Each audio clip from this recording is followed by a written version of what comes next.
Hi, we're inside the 2011 Mitsubishi Lancer Ralliart edition, and this has got quite a significant upgrade to the overall car versus the previous Lancer that we reviewed a couple months ago.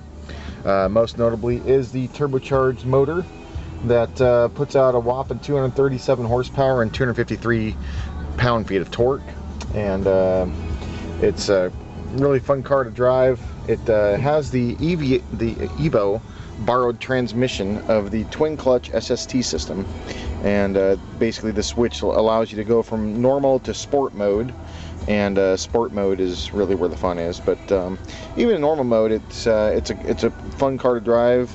It's going to be competitive to the Subaru WRX. This one price is configured as just a little over $31,000, so it is a little bit pricey. But it does include the Rockford Fosgate sound system, integrated Bluetooth. No onboard navigation on this particular model, however, it is an option.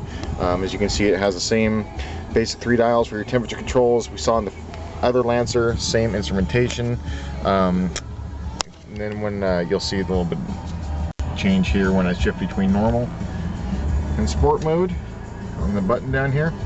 And then the other thing I wanted to point out too is you can there is a button here to select the type of all-wheel surface that you're on, or the surface that you're on rather, for the all-wheel drive system. And the modes, as you'll see here, are you got tarmac, gravel, and snow.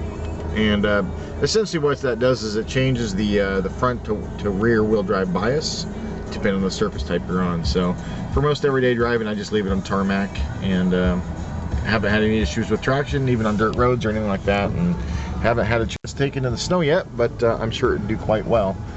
So one of the things that you'll definitely notice in this car is some turbo lag as it winds up. Now, Car and Driver rated this car at 0 to 60 in 5.7, and they got a quarter mile time of 14.4 seconds. So pretty impressive for such a little motor.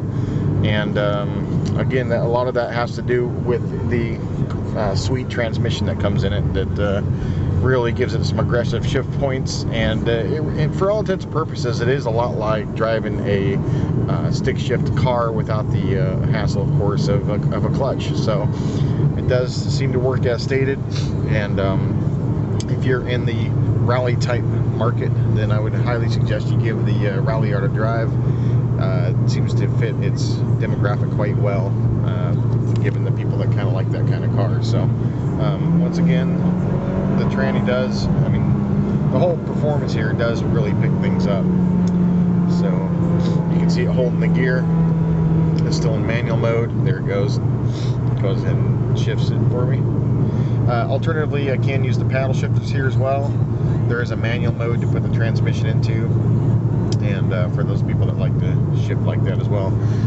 Same integrated controls as we saw in the other Lancer, with the stereo controls over here, cruise control, and that kind of stuff over there. So very easy access, very intuitive, rather easy to use. The Rockford Fosgate system does include a subwoofer that's in the rear deck. However, it's not the best sounding stereo that I've heard. Frankly, the Infinity system in the Kia cars, I think, is a far superior sounding audio system than even this Rockford Fosgate one. So, you know, it still sounds really good. For most people, they would probably not even notice it too much, but you know, I would think about maybe upgrading the speakers or something if it were me. But you know, it's pretty subjective. This car definitely creates a cool sound with the turbo motor, you know, the dual exhaust tips on the back there, and the overall aggressive nature of this car makes it a lot of fun to drive. And just corners like it's on rails, it get very little body roll. It's definitely been tuned for the whole rally scene, and again, once again, I'd highly recommend checking it out if you're in that price bracket of roughly 28 to 32,000 or so. I think they go up to about 34 fully decked out. As you can see, this one does have the leather interior.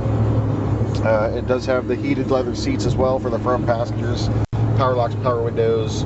You know, doesn't have a power mirror, but this one does also include a nice little sunroof. So there you have it. Overall, fun little car. Like I said, get out there and get a test drive on it and make up your own mind. And let me know what you think. Love to hear your comments.